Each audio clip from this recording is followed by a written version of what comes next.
إذا السلام عليكم ورحمة الله الإخوان. اليوم جيت نهضر على القضية ديال الوقفة الاحتجاجية اللي كانت في الرباط، ولا المسيرة اللي سموها نداء الوطن. فقبل من هذا الفيديو فكنبغي نقول لهذوك العياشة ولا هذوك الحاسي الكابا ولا هذوك صحابة إنما ونحن ونبتو، أخوكم وطني تنخال ومغربي قح. ولولا الغيره ديالي على هاد البلاد وبغيت تكون في وضع احسن ما غيمكنش ليا غندير هاد الفيديوهات وما يمكنش ليا غنهضر بهاد الصراحه المطلقه هادي.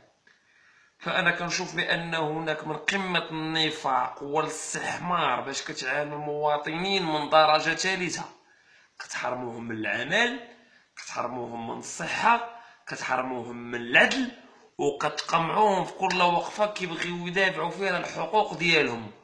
وفي الاخير ملي كيوقع المغرب ديالنا ولا الدوله المغربيه ديالنا بشي مشكل دبلوماسي، كتشحنوهم في حافلات وفي كاميوات، وكتعطيو كل واحد باطه ديال السرديل وخبزه و50 درهم، وكتقول ليه طلع الرباط دافع على الحقوق ديالك، دافع على الوطن ديالك.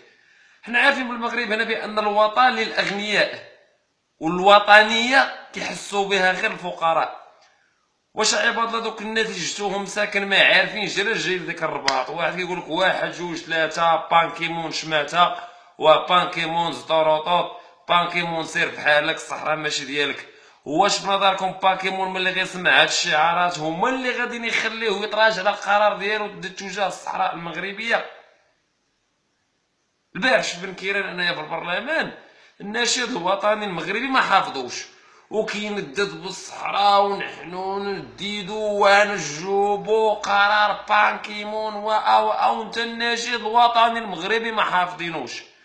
واش بغيتوني مثلا كأنا ولا اي مواطن نوقف انايا ونقول الصحراء صحراؤنا، والفوسفات فوسفات من فوسفاتكم، البحر بحرنا، والسمك سمك من سمككم.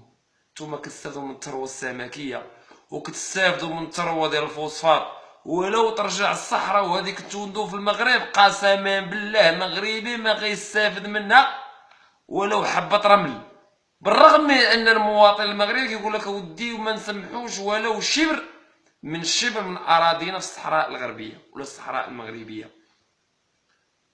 انا غير بغيت نعرف واحد القضيه، علاش دوك المواطنين انا كتقول لي خاصني بالزمن نوقف تمايا في الرباط ونحتج، والحنجره ديالي خاصها تبيع ونغوت الصحراء وصحراؤنا باش تجي لاله باطمه اللي كتلوز السواعده وكتغني ليهم وتعلق لها جوج اوسمه. انا نبقى في الرباط من شهور نهار كامل وانا كنقول الصحراء صحراؤنا والمغرب وندد، وفي اخر المطاف في عيد العرش وعيد الاستقلال كتجي لاله باطمه ولا شي واحد من المغنيين اللي من طبيعه الحال يساعدون على سياسه الشطيح والرديع في المغرب ديالنا ويتعلقوا لي بجوج اوسمه، وانا اللي كناضل وكنقول الصحراء وديك الساعه الدنيا الباطمه. عطوا الوزير اخنوش، عيطوا لسعد المجرد، عيطوا دوك الفنانه اللي عندك تولي مأوسمه هنايا، خصهم يكونوا واقفين تما في الوقفه ديال الرباط. اما المواطن المغربي كتقول لي ولا وخاصك توقف في الروح الوطنيه، اسمح لي انا واحد القضيه كنبغي نناقشها مع الشعب المغربي. دابا تصوروا الناس ديال البوليزاريو، القيادات ديال البوليزاريو، الاغلبيه ديالهم ملي كيدخلوا المغرب كياخذوا مناصب عليا. نعطيكم جوج الاسماء وما خفي كان اعظم. كان واحد الوالي سميتو الحضرامي، كان من القيادات ديال البوليزاريو. فاش دخل المغرب في نداء الوطن بانه غفور رحيم تعطاه والد المدينه سطات. الشيخ بيد الله كان من القيادات ديال البوليزاريو، دخل تعطاه منصب حزب الاثر والمعاصر، دابا هو في الحكومه. الدوله المغربيه كتشجع الخونه ديال البوليزاريو ملي يدخلوا للمغرب، كتقول لهم فوالا ملي غتدخلوا غنعطيكم مناصب عليا، غير تعالوا غير تعالوا.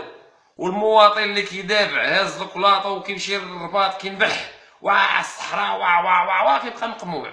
انا نتحداكم ياك اليوم نحضرنا وقفه في الرباط، الغد الاثنين شوفوا الاساتذه المتدربين اللي كانوا تما مساكن واقفين في الاحتجاجات اليوم ديال الصحراء المغربيه، غدا غتصبح عليهم الزروطه على الصباح وغيصبح عليهم القمع وغيصبح عليهم ثاني الاستبداد و فالدوله المغربيه خاصها تعرف بان احنا ماشي بالحاجه ليها، هي اللي بالحاجه لينا احنا.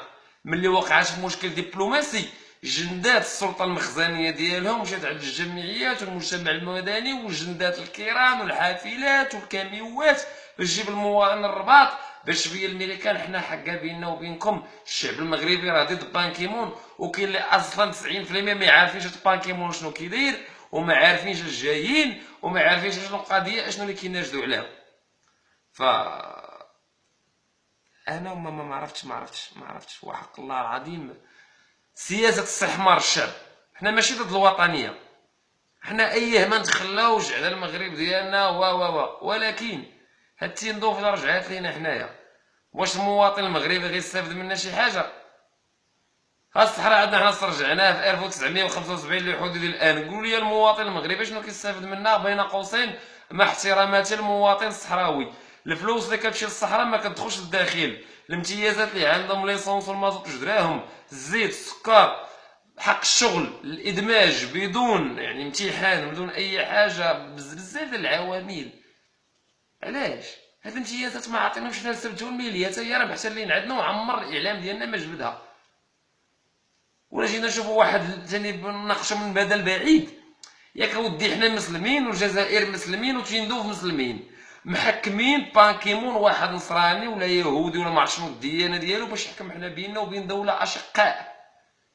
الا تحاربنا حنا مع جزائريين كما قال ولد الرشيد في البرلمان نهزوا السلاح عليهم، حنا غنهزوا الكلاطه ونقولوا الله اكبر، والجزائريين غيهزوا السلاح حتى هما يقولوا الله اكبر. جوج مسلمين مضاربين. الديفو ديال الدوله الفرنسيه المحتله اللي خرجت وما دارش الحدود بيننا وبين الجزائر باش يبقاو الصراعات، باش بقى المغرب تمشي تسلف من الاتحاد الاوروبي ومن الامريكان، والجزائر تمشي تسلف من الاتحاد الاوروبي والامريكان، باش الاتحاد الاوروبي باش واخا ما يخدم ما يردم غير هذوك القروض اللي عاطيها الافارقه والمغرب والجزائر، غنبقاو حنا كنخدموا وكنخلصوا هذوك القروض، حيت سلفنا عندهم فلوس باش شرينا السلاح، سلفنا فلوس باش شرينا من عندهم حنايا الدقيق، سلفنا السلاح باش شرينا من عندهم حنايا يعني المواد الصناعيه عيق الشعب المغربي، رعينا من استحمار الشعب المغربي، راه سياسيه مخزانيه كلباويه عاقل الشعب، راه ما بقاتش في الوطنيه. الوطنيه ما كتشراش باطه ديال السرديل وخبزه و50 درهم وطلع في الكار وزرايه حمراء وا. الوطنيه راه كاينه في الدم. حنا مغاربه النخاع، ولكن عطيونا حق. الا كنا غنمشيو نرجعوا لكم تيندوف، واش غتعطيونا حقنا من الفوسفات؟ واش غتعطيونا حق في الصحه؟ واش غتعطيونا حقنا في التعليم؟ واش غتردوا الحقوق المواطن المغربي؟ راه عيب وعار. الوطنيه راه ماشي تلفازه وكاميرا ودوزام كتصور لكم 3 ملايين مغربي يحتجون وهما غير 20,000 مغربي اللي مشاو وغدا بهم السلطه وغدا بهم الدوله المخزنيه. عباد الله، واش ما بغاش الشعب المغربي فاق؟ واش ما بغيتوش تعيقوا؟ راه عيب وعار. عباد الله، راك شنا كنخرجوها. حنا راه ماشي ضد النظام وماشي ضد الدوله، ولكن حنا مع الحق. عطيونا حقنا، هادشي اللي بغينا. هذه رساله من اخوكم مول كاسكيط. ما غوت ما عيرت، عطيت حقائق مبهمه. الا كنتو تشوف هضرتي حقيقه وهو صوتي هو صوتكم، بارطاجيو الفيديو. اما الا كنتو بغيتو تقول لي ودي بغينا حنا غير نشربوا الماء وناكلوا الخبز وحنا هانين باردين، فبلا ما تفرجوا في الفيديو ديالي. السلام عليكم ورحمه الله.